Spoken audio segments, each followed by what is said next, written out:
Si les courses sprint s'oublient vite, les endurances ne s'oublient jamais car elles révèlent ce que les pilotes sont capables de vivre ensemble.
Tout commence dans un aéroport où 5 mecs se trouvent réunis autour de la même envie que la mayonnaise prenne entre eux. Il n'y avait rien de sexuel entre nous. Je vous dis ça parce que je me suis souvent fait traiter de p***, de s***. Pour l'instant, on s'inquiète un peu pour le vol puisque le pilote a l'air un peu trop cool. D'ailleurs, il a pas l'air très sûr de lui avec ses boutons. Heureusement, le décollage se passe sans encombre.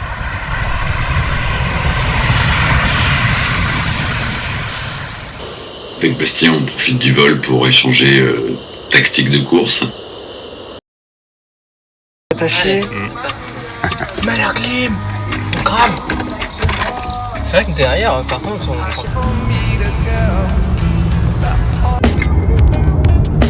Vous seriez pas un peu en train de me prendre pour un con?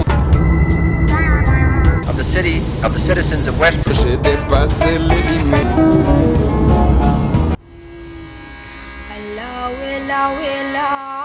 On va pas se mentir, la maison est plutôt cool.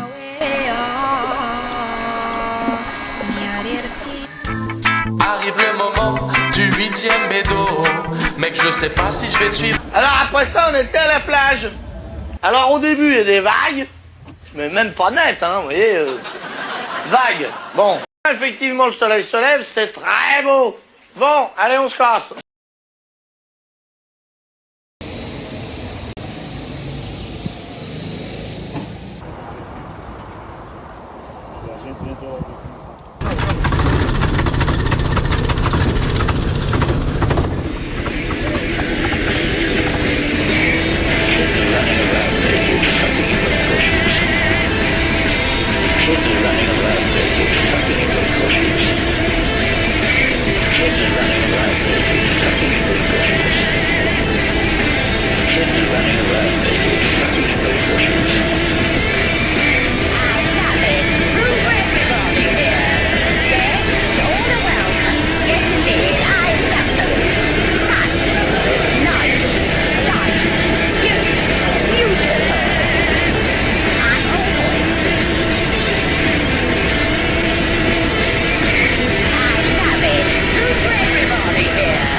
Nous y voilà enfin, donc découverte de cette piste. Là, effectivement, c'est les tout premiers moments. Donc j'y vais assez prudemment, dans la mesure où je suis assez perdu. On avait regardé quelques vidéos la veille au soir, mais ça rendait en fait pas du tout. J'avais absolument rien reconnu de ce qu'on avait vu sur vidéo. Alors on va le dire directement, mais le tracé est vraiment exceptionnel. C'est une piste qui est assez large, plutôt très rapide, très, très vallonnée aussi, avec un certain nombre de virages qui proposent des bankings, donc qui permettent de passer vraiment très vite. En revanche, dès qu'on met une roue en dehors du banking, on se retrouve sur une zone bien souvent relativement bosselée. Et là, le kart se plante, puisqu'il y a quand même beaucoup de grip sur cette piste. Le kart se plante et là on perd des secondes, enfin des dixièmes et des dixièmes à n'en plus finir. Il y a aussi des grandes courbes très rapides qui obligent là aussi à être super précis sur l'attrage. Sinon le kart peut amené à glisser un peu, et là on perd, c'est pareil, un temps considérable.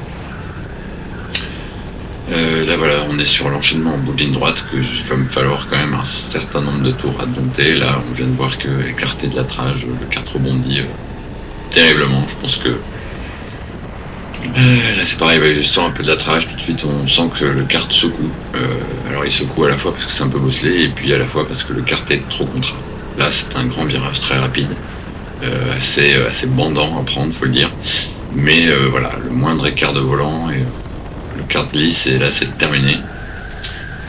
Là cet enchaînement est aussi à la fois très important et assez difficile, puisqu'il conditionne la vitesse pendant 2 ou 3 virages. Il y a toujours l'enchaînement en bout de ligne droite où ouais, ça rebondit énorme. Là c'est l'enchaînement qui est juste avant la ligne d'arrivée à la ligne droite, enchaînement que moi j'ai trouvé très difficile aussi. Là toujours pareil, en bout de ligne droite, là je sors trop large, ce qui fait que je suis mal placé ici et j'arrive trop vite, et voilà, c'est quand même assez caricatural. Donc il faut surtout pas monter sur les vibreurs hein, sur cette piste, il n'y a rien à en tirer de bon, on se fait dégager. Là l'enchaînement, ça commence à aller mieux, même s'il faut éviter de mettre une roue dans la bouche d'égout là qui est juste à la sortie. Voilà, là j'arrive à être un peu plus fluide sur la trajectoire qu'il faut prendre. Même si je suis pas encore, je suis loin d'être à fond. Donc après la session 1, on s'est fait un peu motivé, on va dire, par Damien, et donc on repart avec un peu plus d'agressivité, et c'est là où je vais me rendre compte que la piste est vraiment pas simple, parce qu'en poussant un peu plus, je vais faire un nombre d'erreurs important. Et je vais commencer un peu à m'inquiéter pour le reste de l'épreuve. Ok, on est fiers de faire partie de cette équipe, mais fierté rime aussi avec responsabilité. Là, cette fois-ci, on n'est plus tout seul dans le baquet à engager sa petite personne, mais d'autres comptent sur nous. Heureusement, il me semble bien que quand un sport nativement individuel est pratiqué dans le cadre d'une équipe, la capacité de chacun à se dépasser est clairement boostée.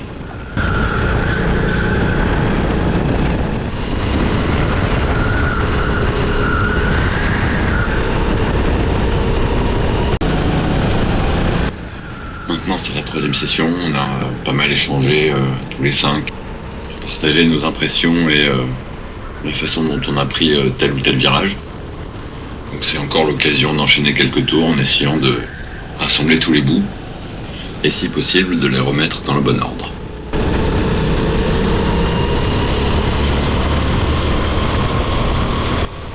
Pour l'instant je roule derrière Matteo, là on est en bout de la ligne droite, et là intéressant, il rentre un peu trop fort dans le premier droit, il se trouve mal placé, et là il se fait écarter de la trajectoire, et on voit à quel point il rebondit. Donc c'est vraiment la chose à éviter. Là c'est moi qui, dans la grande courbe à droite, je perds un peu le contrôle, et là on voit tout de suite l'écart qui se creuse d'un seul coup. C'est vraiment, ça ne pardonne pas sur cette piste.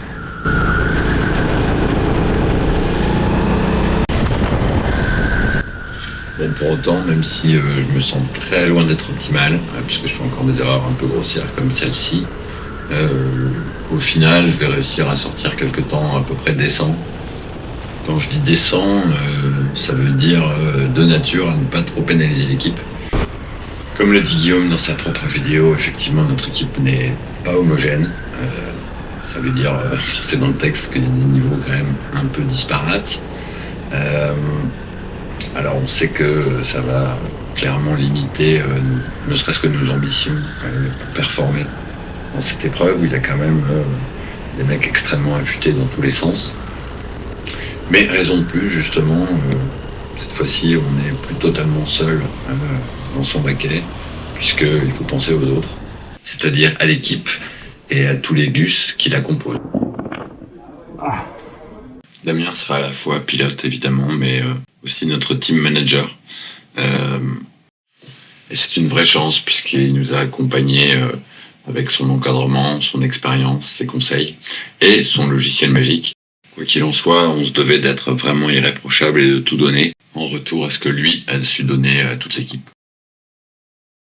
Ce qui te pénalise, c'est ce virage-là, parce que c'est ce virage-là qui conditionne celui-là et tout le reste. Ouais, mais ce que je veux dire, dans le principe, il n'y a pas de virage à droite. Jusqu'au virage Une droite. Ouais. Je suis bien. On est au début de la matinée, les qualifs ont lieu dans quand même quelques heures. On en profite pour faire une dernière reconnaissance du tracé. Le stand est installé, on est vraiment des clochards. Mais on a manqué de rien. Donc c'est Mathéo et Guillaume qui vont rouler pendant les qualifs, puisque le temps global des qualifs ne permet pas à plus de 2 pilotes de pouvoir enchaîner quelques tours et de s'exprimer. Donc Mathéo part en premier. Il va faire un temps très honorable, notamment vu du niveau général, du fait que c'est pas facile de claquer un temps avec 36 pilotes en piste. Et enfin, du fait qu'il ait que 3 sessions dans les pattes. Un peu plus tard, Guillaume s'élance. Malgré ses efforts, il va pas réussir à faire mieux que Mathéo, et donc on termine 16e des qualifs. Donc là, on est assez peu de temps avant le départ, les cartes ont été positionnées sur la grille. C'est Mathéo qui va s'élancer en premier. Donc là, Damien est en train de vérifier que la liaison radio fonctionne. Mathéo, là, peaufine l'ajustement de l'Alphano sur le volant. Comme je vais être chargé de tenir le kart de Mathéo de manière à ce qu'il dégouline pas dans l'herbe, je ne vais pas avoir de vidéo du départ. À ce moment-là, Damien, qui a roulé en 2, est en train de finir son relais. Et là, Guillaume se prépare à aller enchaîner, sachant qu'on faisait des relais environ d'1 heure.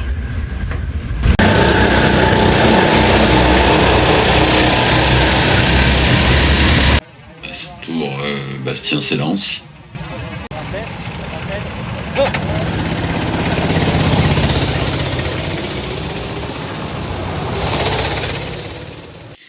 Puis c'est mon tour. Pas trop de souvenirs de cette session, mais je pense que ça s'était globalement bien passé. Là, on est vraiment vers la fin de l'après-midi. Bastien vient de terminer un relais, tandis que Guillaume part faire le sien. Pendant ce temps-là, tout est géré depuis les stands. Damien, sa science de course et son logiciel nous préservent de toute erreur. Erreur que nous ne commettrons pas, d'ailleurs, jusqu'au bout de la course. Aucune pénalité ni rien. Un truc parfait. Entre deux, la nuit est tombée, j'ai déjà fait 3 relais. En termes de position, on est un peu à l'ouest, mais je dirais que c'est déjà plus vraiment ce qui compte. Damien s'est reposé pendant la soirée, donc on va pouvoir se reposer à nous un peu sur lui pendant la nuit. Mais je dormirai pas plus d'1 heure cette nuit-là.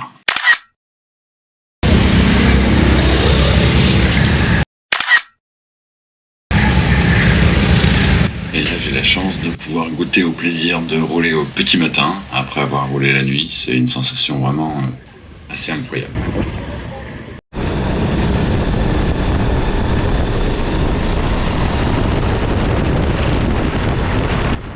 Nous y voilà, alors je vais essayer d'un peu fermer ma bouche plus que d'habitude. Mais rien qu'en regardant les images, j'ai encore des frissons en repensant au panard d'enfer que c'était de rouler dans ces conditions.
quand même l'ouvrir un peu. Comme la plupart du temps dans des endurances, on voit pas grand monde pendant ces relais. Principalement, il y a 2 catégories de rencontres. Quand on remonte sur un pilote manifestement plus lent. Et puis, quand on se fait dépasser, sachant que là, il se trouve que pour ce relais-là, j'avais un kart pas exceptionnel. Oui, parce que je vous avais pas dit, mais on changeait de carte à chaque relais. Il n'était pas exceptionnel, donc j'ai une 3e catégorie de cas. Alors là, c'était la chicane mobile complète de toute l'épreuve. Tout le monde peut le doubler 3 ou 4 fois pendant son relais, bref. Donc la 3e catégorie, c'est les pilotes qui me dépassent, mais qui ne m'auraient pas dépassé si j'avais eu un peu plus de moteur.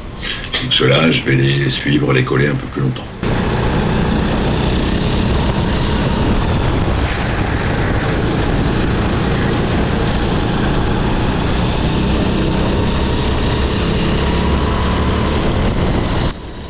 Par exemple, lui, puisqu'on voit que ça fait 2 virages, qu'il était plutôt à l'ouest. Alors lui, par contre, je crois qu'il est pas trop à l'ouest. Voilà, ça fait partie de la catégorie numéro 2. Les mecs qui te trouent en deux et que tu vois plus au bout de 30 secondes.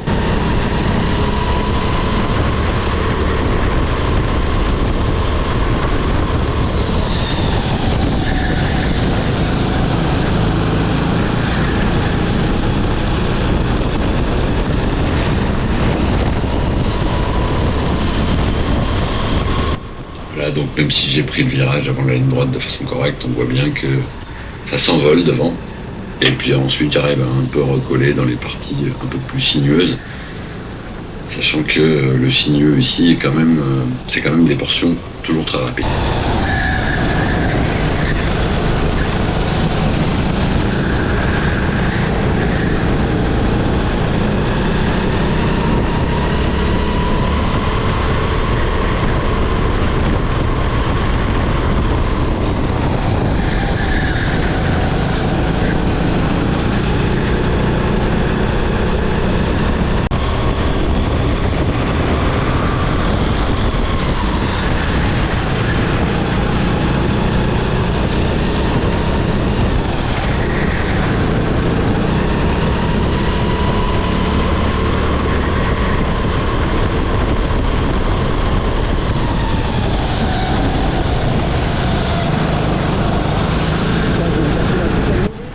Hop, un petit coup, le retour de la chicane mobile qui m'a bien tué mon élan juste avant la ligne droite.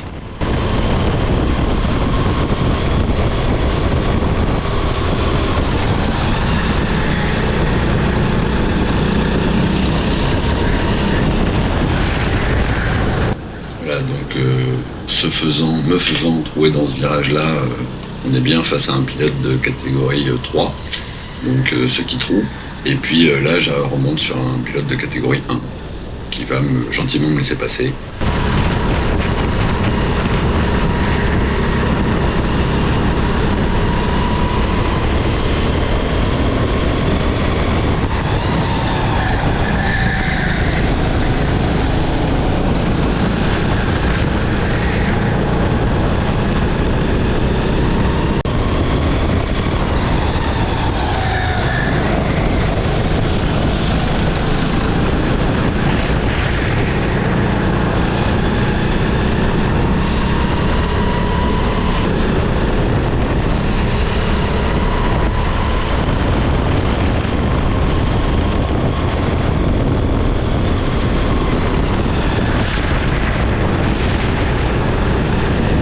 Ici, un pilote de catégorie 2 que je vais suivre, si je me rappelle bien, relativement longtemps.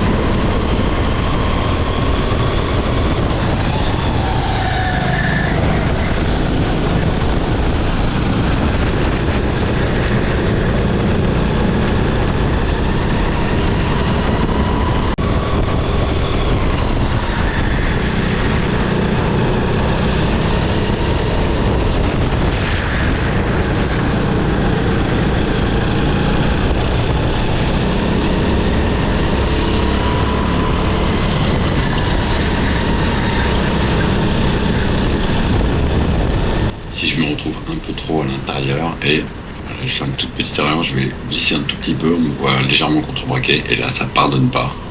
Je prends tout de suite 2-3 quarts de plus d'avance.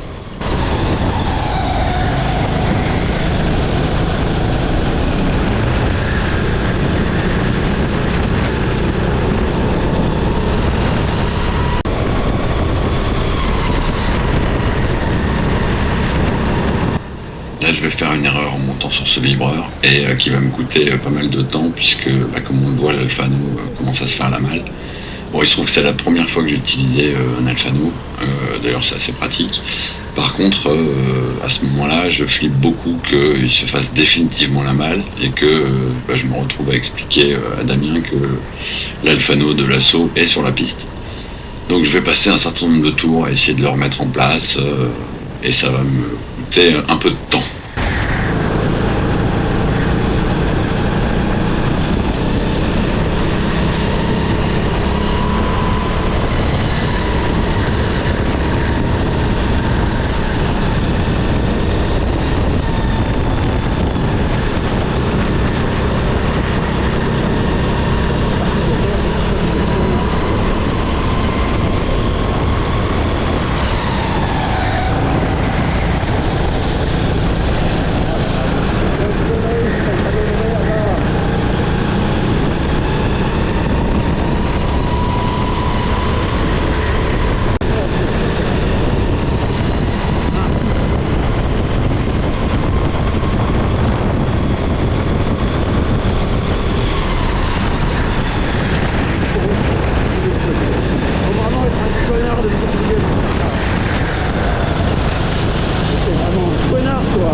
Donc là, un pilote de catégorie 3, on l'a reconnu. Par contre, j'ai pas trop apprécié qu'il me mette un bon petit shoot avant l'enchaînement ou la ligne droite parce qu'il avait vraiment pas besoin de ça pour me dépasser.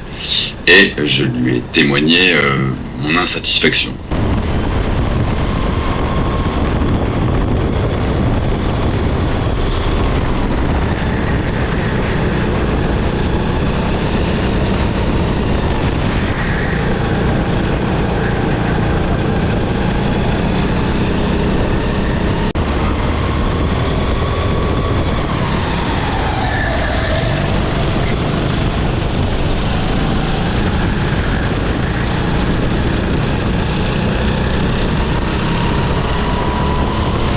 Alors que je viens de me faire dépasser par un pilote dont j'ai du mal à évaluer la catégorie, le retour de la chicane mobile, voilà, qui nous fait une belle cascade.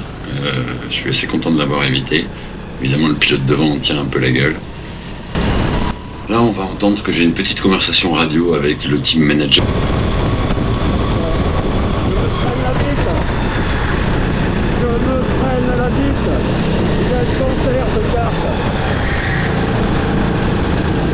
Oui, donc ouais, c'est vraiment top de pouvoir être en liaison radio quasi permanente avec les stands.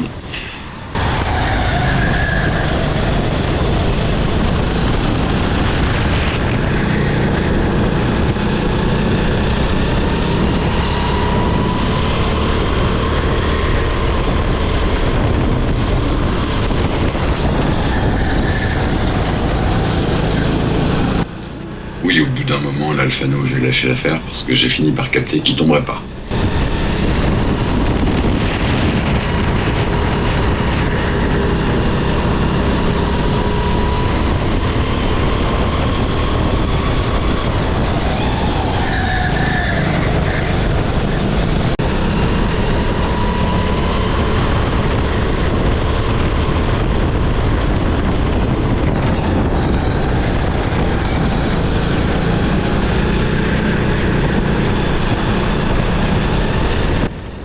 De me faire signe qu'il fallait désormais rentrer au stand.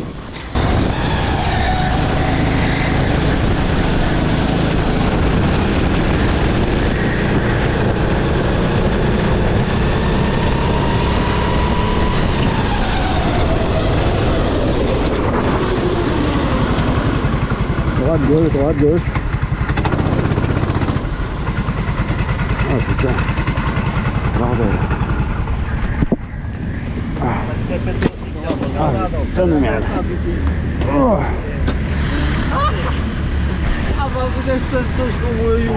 Alors ici, il va se passer un petit moment sympa. Voilà, je récupère mon poids. Et il se trouve que pendant la nuit, l'un de mes relais, je me suis retrouvé avec 50 grammes de trop sur la balance. Donc le Gus qui est devant, là, il avait pris une photo. Et puis là, clairement, je m'en rappelle. Et l'air de rien, je me barre. Sauf qu'il me rappelle. Use the another turn the wait. It's you, yes? I guess it's me. Yes. No problem, okay? Oh, good, thank you. It was very little. Yes, 50 grams. I 50. thought the boss, no problem. Thank you very much.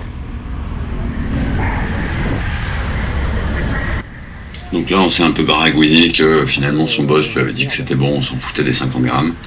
Alors l'histoire, c'est que tout simplement dans mon calcul de poids pendant la nuit, j'avais oublié de compter l'Alfano et qui doit peser, je sais pas, 250 grammes. Bon, il se trouve que j'étais un peu trop juste dans mon calcul, quoi qu'il en soit. Là, avec 1 heure de sommeil dans les pattes, même si quand je suis à bord du kart, je suis à fond, 100%, dès que j'en descends, bah là j'ai d'autres tensions. Bon, je le dis pour moi, mais ça ne doit pas concerner que moi, évidemment.